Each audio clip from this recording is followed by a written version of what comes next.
What you should know about caring for e-bikes in winter. Welcome back to Techstination. I'm Fred Fishkin. Joining us from eBliss Global, the company behind Always Bikes, is CEO Bill Klehm. Hi, Bill. Good morning. How are you? Terrific. Great to see you again. It's been about a year since you were last on with us. Before we dive into e-bike care, give us a little bit of background again. The company is focused on bringing e-bikes into car dealers and more. Yeah, so first of all, we believe that there's 119 million rides that a solo human makes every day in America in a car. And about 30% of those are less than 1 mile, 50% of those are less than 5 miles. And so our mantra is we want to own the 1 mile ride, the 1 mile decision. So that's what we're doing. So we design and build Generation 3 e-bikes. So all of our bikes come with very low to no maintenance. So brake pads and tires and everything is sealed, easy to operate. So we think about ease of implementation. So everything that we do is around creating a consumer experience, both in the user experience and in the ownership experience. Tell us about the inroads you've been able to make in working with dealerships.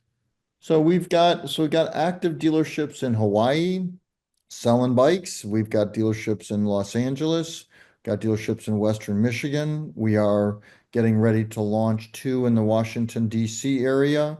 And then we have a very large footprint in the Orlando area that we're about to implement as well. So I think by mid next year, we'll be somewhere around our goal of 100 rooftops by mid next year. Terrific. Now, with cold weather arriving in many parts of the country, pretty chilly around here these days, many owners of e-bikes may not be doing much riding over the winter. So, what should they know about storing an e-bike for weeks or maybe months? Sure. I assume it's different from just putting your bicycle away, your regular bike away in the garage.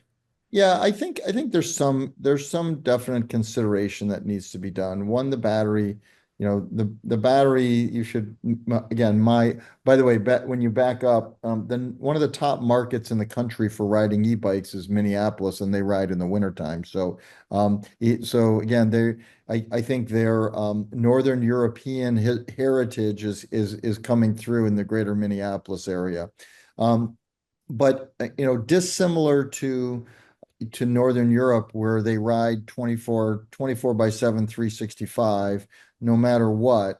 The US is a little bit more fickle associated with that than Europe. So if you are going to not use your bike actively for weeks or months on end, then our suggestion is very simple. Take the battery out, move it into a warm, dry location. Do not leave it charging, constantly over the winter. Put it into a full state of charge and then just store the battery in some place that's warm and dry. That's the biggest thing that you have to do because again, the batteries, those lithium cells they're not alive, but they're active as far as energy moving around in them all the time. So you do want to put those into a more, what I would call conservative environment. So it's really the battery that you need to care for. That's the key difference here. And if you, I mean, and again, I'm speaking about from our bike's perspective. We don't have a chain. Only use a belt. We don't have external gears or anything like that are going to rust. But if you do have those things, it's very important that you take the time and service your bike and to make sure that the chain and the gear systems are covered in the appropriate amount of oil or grease to just make sure that there is no oxidation that's going to happen. One of the things people don't realize is 20 minutes after you take your bike out of the box with a chain, it starts to rust. I mean, these things are immediate impact on the environment. And when you move into an environment of ice and snow and rain and sleet, it's going to rust faster. So again, that would be my suggestion. For our bikes, it's quite simple. Wash them off, put them in the garage, you'll be fine. I mean, the bike is very, it's almost sealed up. just because it doesn't have a chain derailleur, it doesn't have mechanical brakes, has hydraulic brakes. So again, we tried to think about ours on that complete ownership experience, but the majority of e-bikes have mechanical brakes. So you want to get all those adjusted and tuned up ahead of time. But the biggest thing is take the battery out, put the battery someplace dry. Do not leave it charged up. Now, for people who may be shopping for an e-bike this holiday season, obviously you want them to look at Always Bikes, but Cool.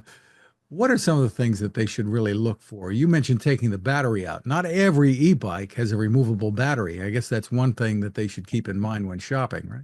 Well, yeah, I mean, our strong recommendation, our primary lineup all has removable batteries. We think that's a mandatory, so easily removable. So key access, all of our bikes, even our some of our custom high-end stuff that we do, the battery sometimes you got to drop the motor, but that's only for one model. The rest of them are all keyed and open and take out. So the first thing, that's one of the things I recommend is a place where you can access the battery yourself. So the other thing, if they're looking, I want you to think about the total ownership experience that you're going to have from an expense standpoint. Um, it's a pain to pick up an e-bike that weighs 52, 65, 70 pounds and put on the back of your car and take it to a bike shop. It's a pain in the neck. But if you're going to store it for the winter, I would definitely get that thing tuned up and checked out before you put it away. Interesting. Other tips when shopping for an e-bike? And like I said, we know that you're prejudiced here. I know. I mean, again, the biggest thing is trial. So the majority of consumers that are buying e-bikes are not active cyclists. Like this is a leap for them to get on. So for making sure that consumers go to a place where they can experience the product, I'm not a big fan of buying these things online just because you don't know what you're going to get on the consistency, and then packaging, shipping, damage are extreme. So number one thing is go try the bike. That's the number one thing. Then if you're shopping as a solo person, one of the other things I always think about is if you're going to start doing this, think about doing this with a partner, or if you have a partner, think about buying one with them, because exploring the world as two people versus one person always adds to the experience as well. So again, those are the things that I would recommend. Everything is sealed. Try the bike. Make sure you can take the battery out and make sure that the bike fits you. So when I launched a transmission in Europe, called New Vinci, that was the name of the technology. When it was the first time an internally geared transmission with no gears was launching, and we launched it across Holland. But before we did that, I sent a group of people into 1,000 consumers' homes to ask them what they wanted on a bike. And these are Dutch consumers, right? These people ride more than anybody else in the world, really, as part of their mainstream transportation. There were three drivers of what customers wanted out of an e-bike. The first driver was the quality of the touch points. So where you interfaced with the bike, how did it feel? Did it feel quality wise? Did the quality of the seat, did you feel comfortable on the bike? That's the number one. Number two is the quietness of the drivetrain. Consumers, especially consumers who are just getting into cycling, those noises of the derailleur going up and down, the Dutch call it door trapping. Consumers don't like that very much. It's very unnerving to not know, is this thing going to settle down? Am I going to be in the right gear? And then the third one is maintenance or lack thereof. So the other thing that I would recommend is being able to look at the bike you're going to purchase and understand your commitment as an owner for what you have to do to maintain that bike, because there is a cost to those things. And for people who may wonder, are you taking away from the whole fitness aspect of biking with an e-bike?